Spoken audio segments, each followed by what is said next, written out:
Welcome to the SAG-AFTRA Foundation's Conversations at Home program. I'm Tyler Coates from The Hollywood Reporter. Before we're joined by our guests today, I wanted to let you know that the SAG-AFTRA Foundation is a nonprofit organization that relies entirely on donations to provide emergency assistance and free educational programs to SAG-AFTRA artists. This conversation is made possible thanks to the generosity of our supporters. Over the past year, the foundation has given over $6.5 million in COVID relief to more than 7,000 performers. If you are a SAG-AFTRA artist and need help, please ask. And if you can help, please give. Information can be found in the description of this video. Thank you for your support. Now, without further ado, it's my pleasure to introduce J.B. Smoove and John Lutz of Mapleworth Murders. Thank you both for joining me. Oh, thanks for having us, man. Yeah. This is amazing. Congratulations to both of you. You've both been nominated for an Emmy for this, for your roles in this show. Congrats. Oh, yes. Thank you.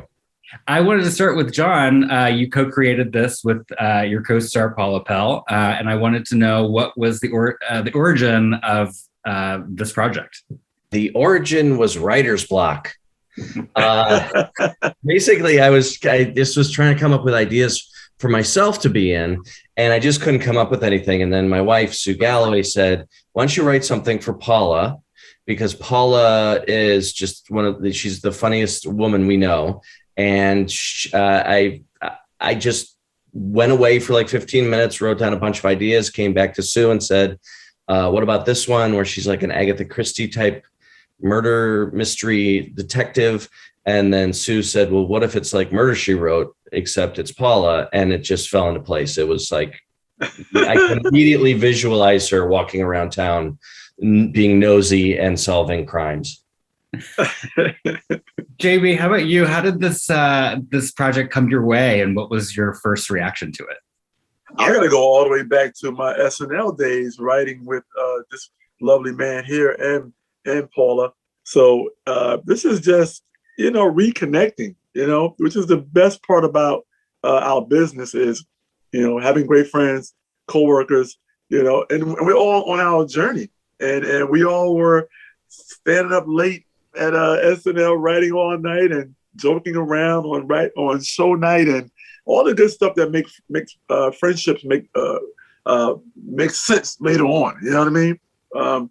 Planting seeds and just watching those seeds grow to something amazing. And got a call from these guys, and it's always good to make a good impression, friendship wise and work wise. And when they called me about it, I couldn't say no.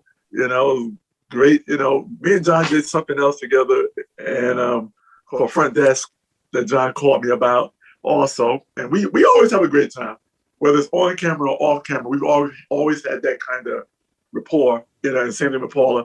And when they called me, I couldn't turn it down. I said, man, it's gonna be so fun to reconnect and do something really cool.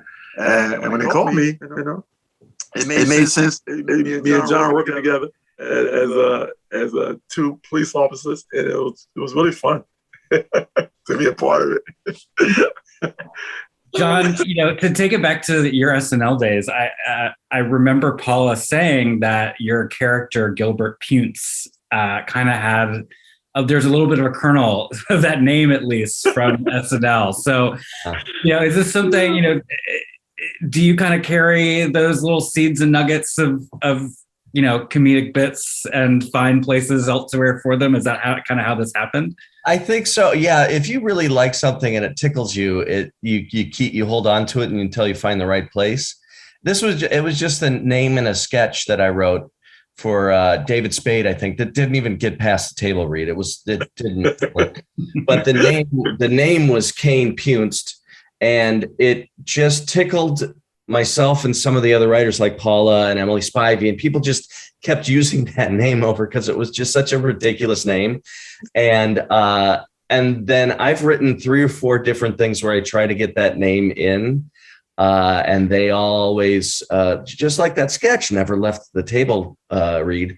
But then this one finally made it. And so it was really fun to have a little name tag that's just said Puntz on it, which is just the dumbest, weirdest. It's just a bunch of letters together that should never be next to each other.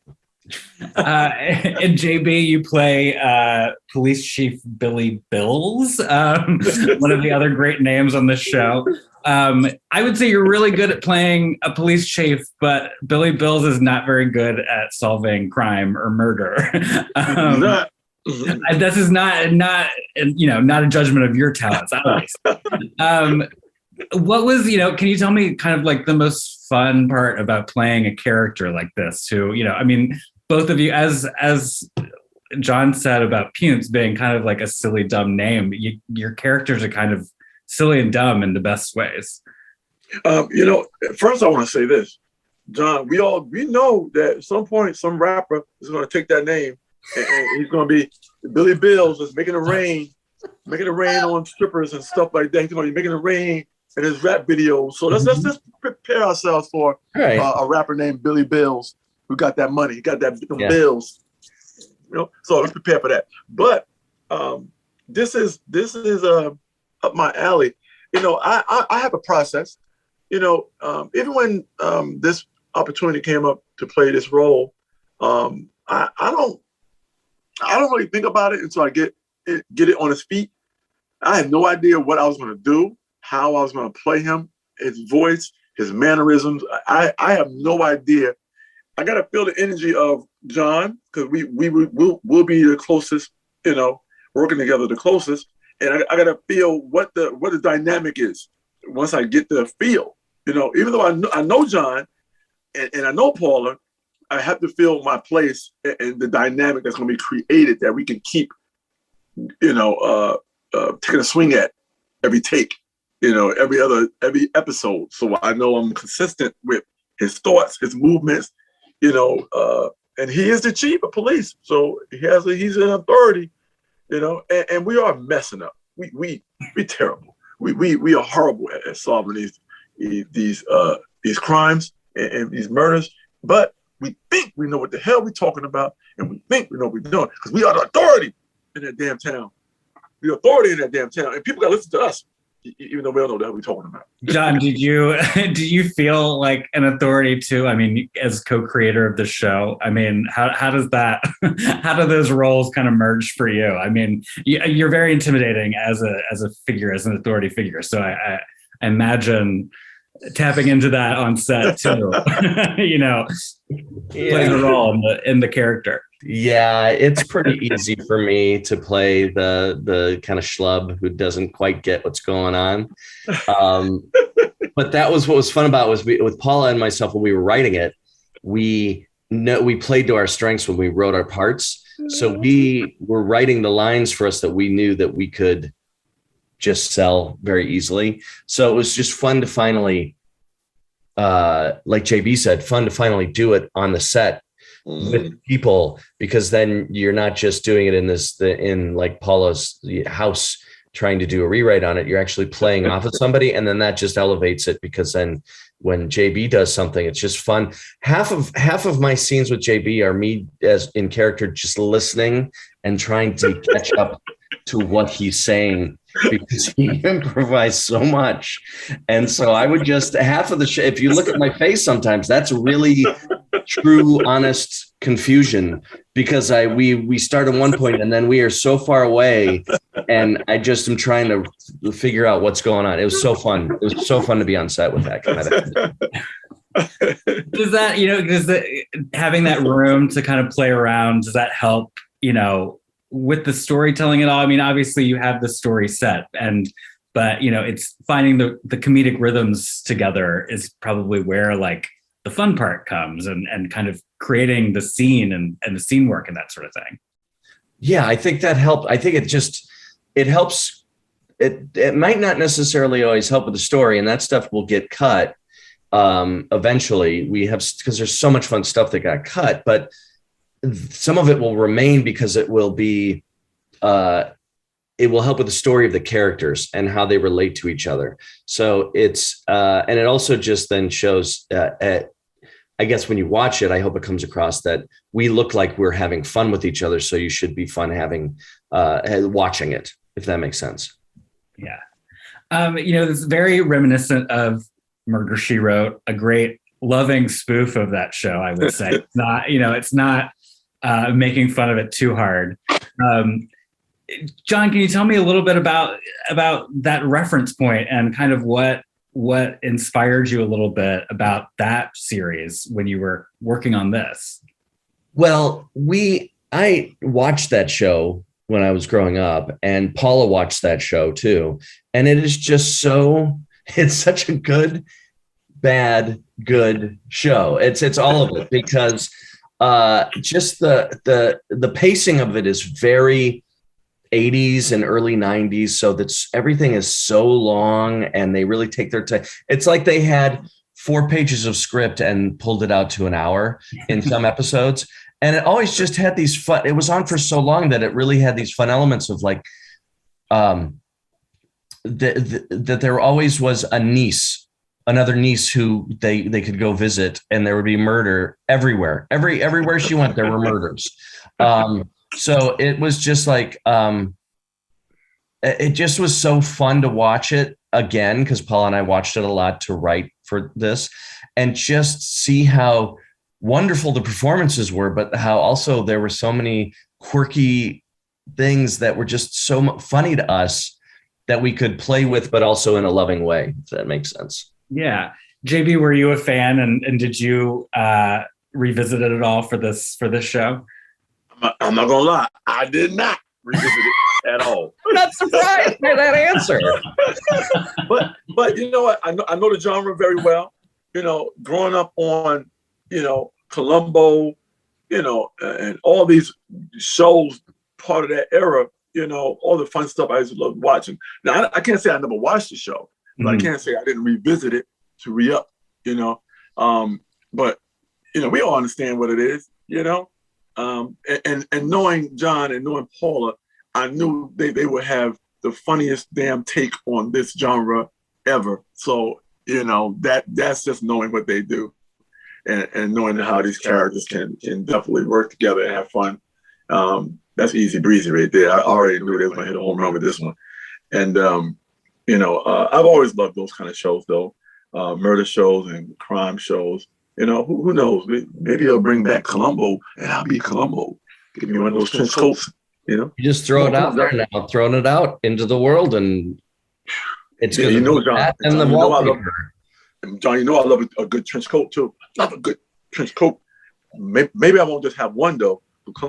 He only had one damn coat. I'll have numerous colors. Maybe a paisley one. I love a paisley one. Something nice like that. I can sort of understand what you mean, John. I'm just trying to keep up on set. Yeah, I get it. This cast. I mean, this show is kind of just peppered with amazing comedic performers. I imagine a lot of your friends, both of you, what was it like to work alongside these people that I know you've worked with before? I imagine so much fun just playing around with everybody on set. Yeah, Paul and I going into this we said that we didn't want, we said no assholes. We said we want to work with our friends, and we want to work with people that'll be fun to work with. We don't want to have any stress on the set, because it's already going to be stressful to try to crank this thing out. So we were just like, we're going to ask all of our friends to do this show, and we got like 80% of the people we asked said yes, just because everybody knows that if you're working with your friends, it's just going to be a super fun time. And you'll make each other laugh on set and while you're waiting, because it's a lot of downtime in shows. You don't want to be hanging around with people who are turds. You want to be able to sit in the back and do bits and have a good time,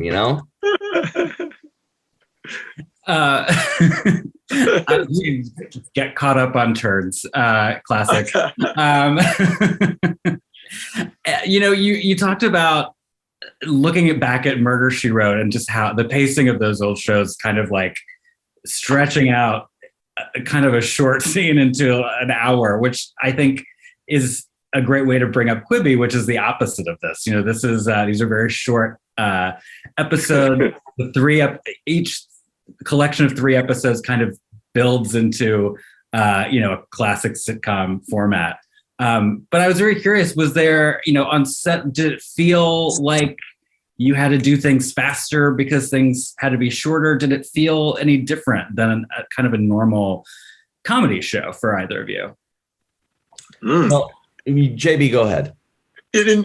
For me, I've always had this philosophy, even though I get long-winded and I talk a lot, sometimes as far as stand-up, I feel like in the stand-up world, short and sweet, punch you in the gut quick bits work so well. And you can always call it back. You know what I mean? But it's still going to be, the callback's going to be also in a short little punch, with the show, I feel like, you are able to accomplish that because you have so many amazing, talented people around you. And I think it played very well to what this show is. And because we're not creating a new wheel, we're just taking a genre and something that's amazing that people love and know about already and reapplying it in this form, which works better because you don't have to explain anything, you know? And when you don't got to explain anything, that's when you get the most mileage out of your jokes and what you've written already. Because you're not worrying about anyone not knowing what the hell a murder mystery is,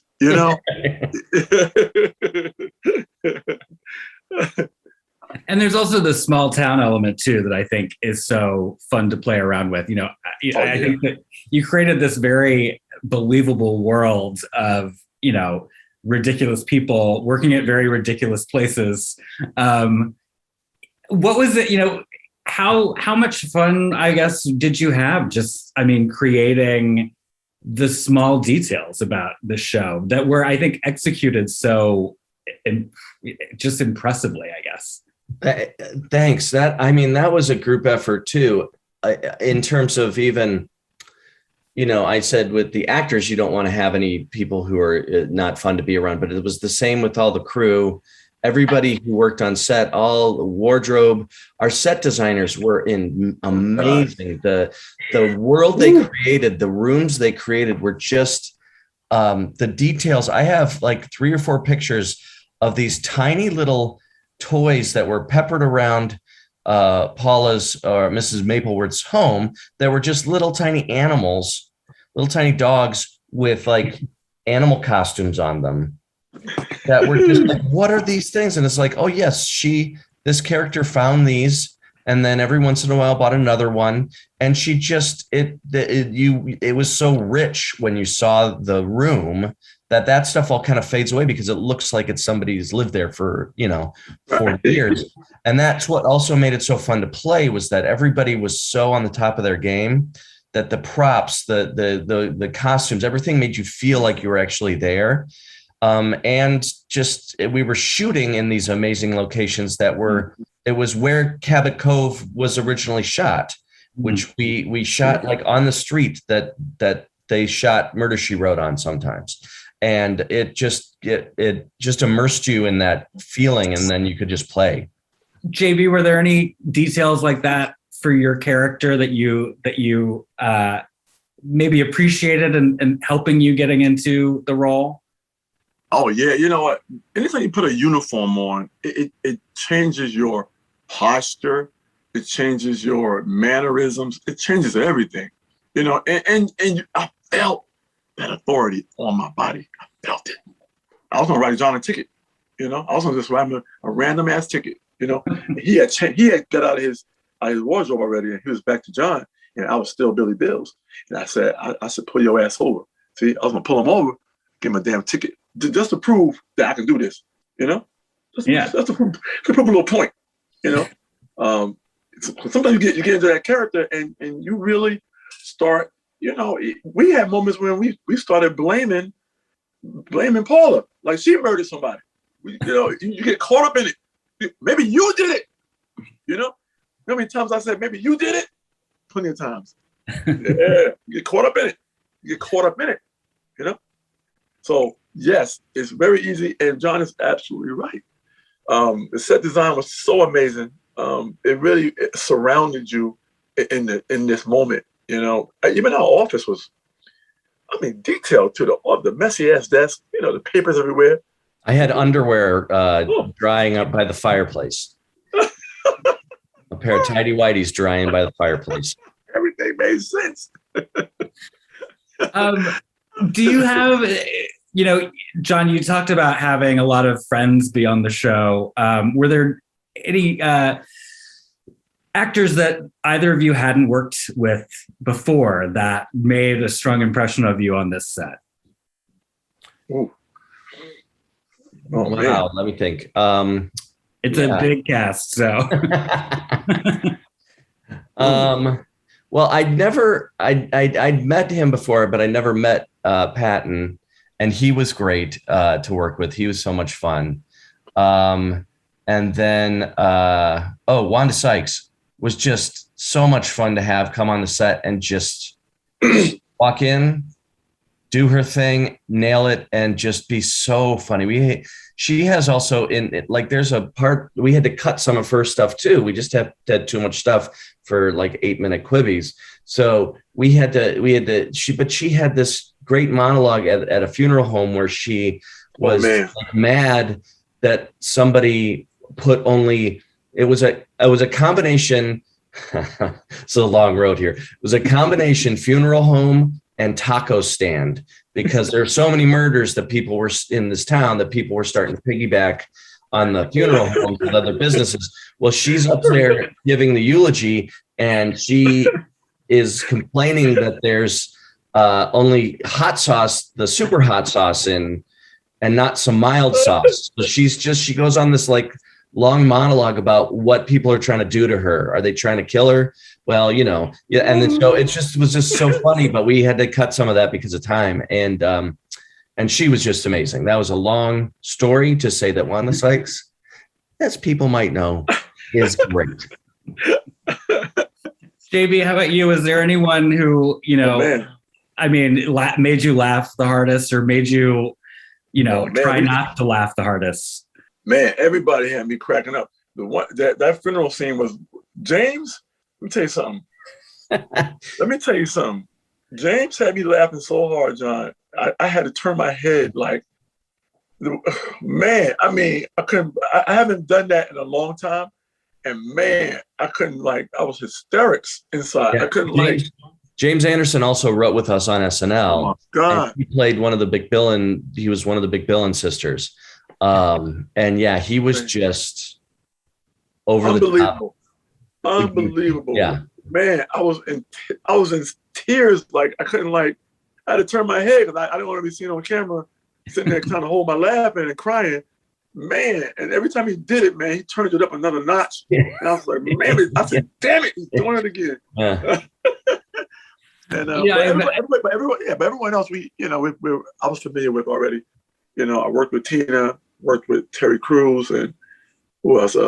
Me and Pat, it's just stand-up stuff. We never worked in that capacity together, as far as acting together. But we're actually working together now in Caesar's sports book campaign right now. So, and even then, we weren't on camera at the same time. Mm-hmm. We shot separately, but just a stand-up world with him. Who else? I always forget everybody. So many, dude, you guys had so many amazing people, John. Yeah, there was a lot. Yeah, and bless the show. It was just amazing, man, to see everybody. Oh, man, come on. Fred, come on, man. Fred Armisen, man, come on. Fred is still on my list as one of my favorite people and funniest people I've ever worked with. Maya, absolutely amazing. Yeah. And these are people who we love and cherish and are fans of as well as friends, friends and fans. Yeah,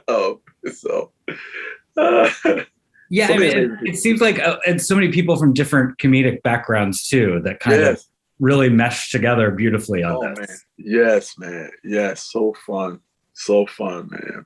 It was great because we got to cherry pick from all our friends at SNL, people from 30 Rock, people from back in my day at Improv Olympic in Chicago, and then people from the UCB, like Pam Murphy, who plays Mrs. Canali Twat. Paula wrote that name. Paula came up with that name. But she was just at the table read, and we hadn't cast that part yet. And after she read for a smaller part in the table read, and she did such a great job that everybody, all the producers, everybody were like, she should be this part. And then when she's like shooting pumpkins, and just saying wonderful lines like, I might not say many of her lines because Paula wrote them all, and they're very dirty. Watch Mapleworth Murders. You'll see what I'm talking about. But Pam Murphy, it was just fun to have people who not everybody would have known if they didn't go to like the UCB Theater or Improv Second City, Yeah, I mean, it's a real testament to, making friends at the beginning of your career. You never know who you're going to be calling on or being called by later in your life.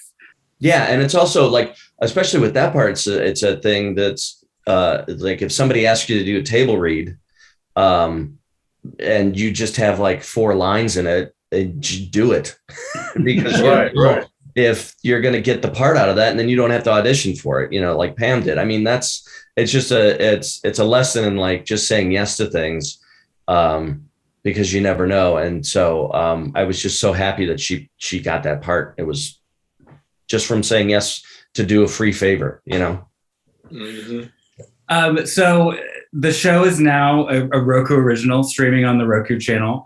Are there any plans to see where this goes next? And what are your hopes, both of you, for the future of Mapleworth Murders? Oh, I look, anytime this man calls me right here, this show's going to expand and become a full-length show or whatever. Maybe it's a movie. I don't know, John. But, I would love to, if it's a movie, I'd love to chase somebody, John. I would love to get some more chase scenes in there on foot, foot chasing. I like to foot chase somebody. And then they jump up and they grab a fire escape. They start climbing up there. And I say, oh, I got something for your ass. And I jump up there and I climb the fire escape, And I love that. I want to chase somebody on a fire escape.